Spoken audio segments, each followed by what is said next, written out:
Okay, we've arrived on the scene, and Dalen and I have dressed out in our full PPE, and we are the primary and secondary rescuers.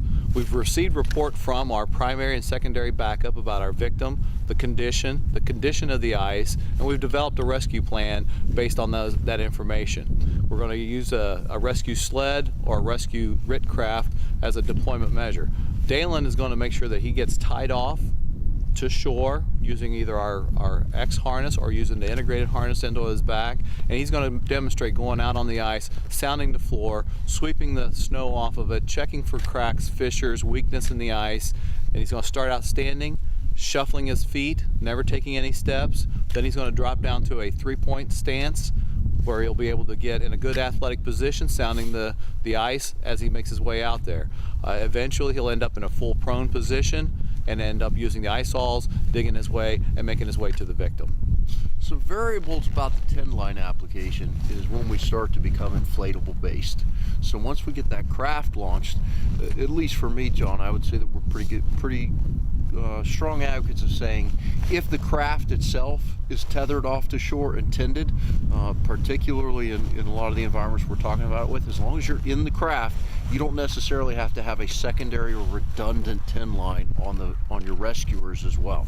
When would you not want to do that? What things would make you nervous about saying, I'm going to let that guy go out there without a 10 line? Well, just the versatility itself. If I have the RIT craft or whatever boat-based application tended to shore and it's got his line handlers attached, my primary rescuer, we want to probably have him still tended to shore, just because that gives you a viable secondary option.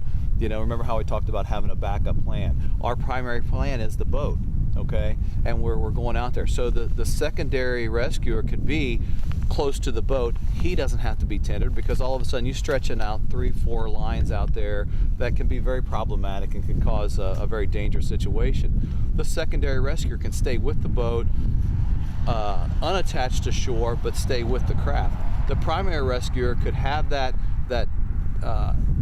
attachment point to him. Then all of a sudden, if the parameters change, the assessment changes, the victim takes his last breath and starts to sink into water, and the primary rescuer can jump in and become a go rescuer, then our parameters are changed. So having that versatility gives you our primary plan and a backup plan ready to deploy at a moment's notice.